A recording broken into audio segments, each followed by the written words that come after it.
He thought he was trolling an English teacher. The universe thought he was filing paperwork for a new archetype. Classic misunderstanding. Happens to me all the time at Walmart. The Walrus and the Carpenter, the original scam. Before we talk Lenin, we gotta talk Lewis Carroll. Because The Walrus and the Carpenter isn't just a poem, it's a psychological blueprint for the two types of manipulators that run reality. The walrus, the talker. The carpenter, the builder. One distracts you with a smile. The other builds the machine that eats you alive. They're basically the first influencer and the first tech bro. And when you put them together, oysters get eaten. Always. Doesn't matter what dimension you're in. To Lenin's mistake, claiming the wrong archetype. So Lenin writes this nonsense song. Just a goofy acid fog word salad. No meaning, no symbolism, no nothing, right? Except one line. One line that changed everything. I am the walrus. And the universe went, oh, you sure about that, champ? Because Lenin didn't realize the walrus is the predator, the manipulator, the devourer of oysters, the one the powers that be already impersonate. He walked into the masquerade ball and accidentally put on the boss's mask. 3. The powers that be and their walrus issue. See, the elites don't fear artists. They fear mirrors. Anyone who shows them what they actually are. Anyone who slips on their sacred symbols.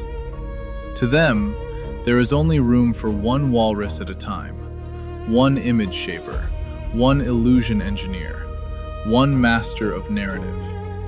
When Lenin said, I am the walrus, the real walruses, thrown boardrooms to backrooms, heard something else. I see you. And nothing terrifies a manipulator more than being recognized by another one. 4 cartoons, prophecy machines of the modern world. And here's where it gets funny, because while the real world was panicking, cartoons already figured it out. Futurama, the Popplers.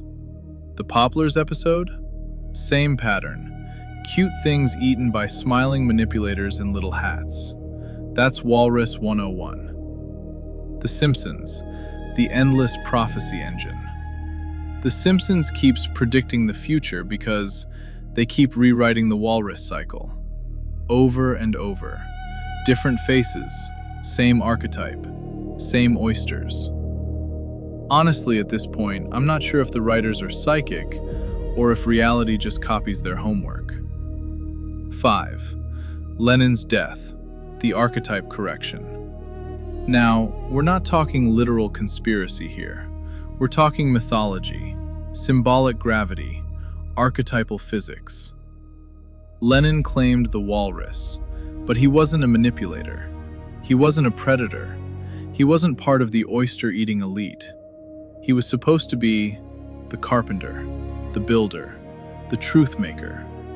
But he said the wrong line in the cosmic script, and the archetype corrected itself. The system doesn't let a fake walrus live long, not out of justice, but out of fear that we'll recognize the real ones. 6. The empty chair of the carpenter. The tragic part? The carpenter is still vacant, still waiting, still unclaimed. The builder who exposes the walrus, the truth teller who interrupts the oyster feast, the one Lenin accidentally stepped away from. Somewhere out there, someone will eventually step into that role. And when they do, the walruses will panic all over again. This has been Double Future News. I'm your host, Spacetrucker. Still not a walrus, definitely not a carpenter, and just here trying to keep the oysters informed. Stay weird, stay awake, and watch out for anyone wearing tusks.